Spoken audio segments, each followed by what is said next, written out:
Bonjour et bienvenue sur cette vidéo. Aujourd'hui, j'avais envie de te parler de voyance. Et j'entends souvent, mon voyant m'a dit que, ou mon médium m'a dit que, et ça n'est pas arrivé, ou j'attends toujours que ça puisse se réaliser. Et j'avais envie aujourd'hui de faire cette vidéo tout simplement pour t'expliquer 5 concepts ou 5 éléments qu'il faudra prendre en compte avant d'aller consulter qui que ce soit. Premier élément, c'est de veiller toujours à ce que le clairvoyant, celui à qui tu fais appel, puisse avoir une vibration haute. Pourquoi je dis ça?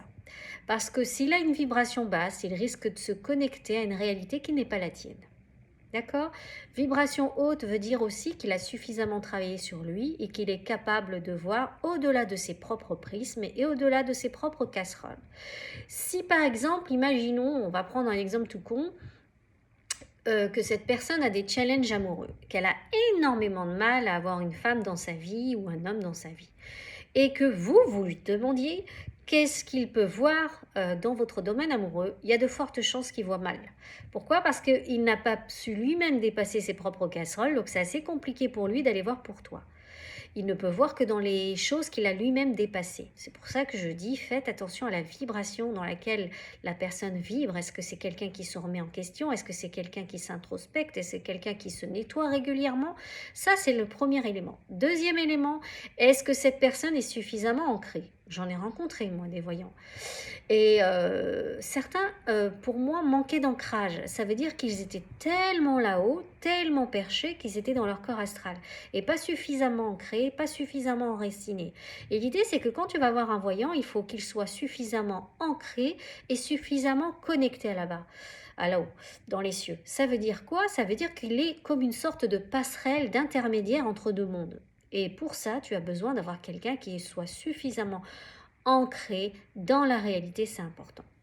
Troisième élément, est-ce que cette personne est intègre et authentique?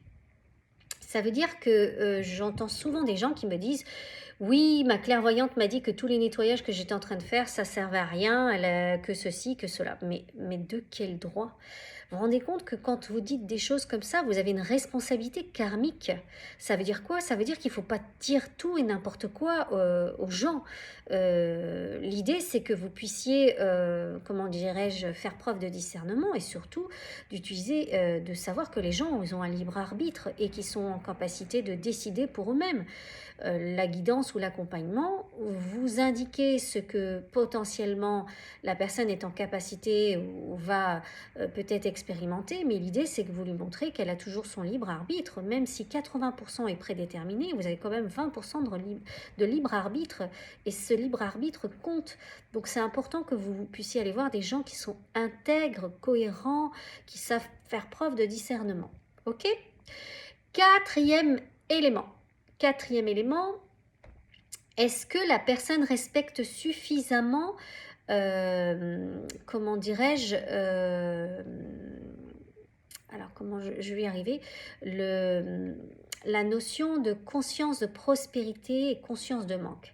Parce que si vous êtes, imaginons, on va prendre toujours un exemple, imaginons que vous alliez voir quelqu'un pour lui demander si votre projet maison va aboutir et que cette personne a elle-même essayé d'acheter une maison qu'elle a galéré, il y a de fortes chances que elle risque de regarder avec ses prismes et sa conscience du manque. Si pour elle, l'argent, c'est difficile de l'obtenir, si pour elle, en fait, elle a une façon de voir la vie qui est étriquée et dans la conscience du manque, il y a de fortes chances qu'elle vous conseille à travers ses propres prismes. C'est pour ça que c'est important que vous puissiez aller voir des gens qui ont une conscience qui soit, comment dirais-je, élevée en fait. La conscience du manque, c'est difficile d'aller voir des gens qui voient avec la conscience du manque parce qu'ils vont se connecter à ce prisme-là et verront votre réalité sous un certain angle.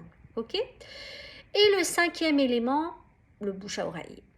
Généralement, des gens qui sont suffisamment recommandés, des gens qui ont suffisamment de recul, pour moi, de ce que j'ai pu observer, sont souvent des gens dont d'autres gens recommandent. Pourquoi? Parce que, voilà, ils ont été faire une clairvoyance, ils ont une session, et ensuite, ils ont veillé à mettre les éléments de côté et à voir si ça allait se réaliser, à voir ce qu'il en était. Donc souvent le bouche à oreille, la recommandation fait qu'on peut faire confiance à ce type de personne.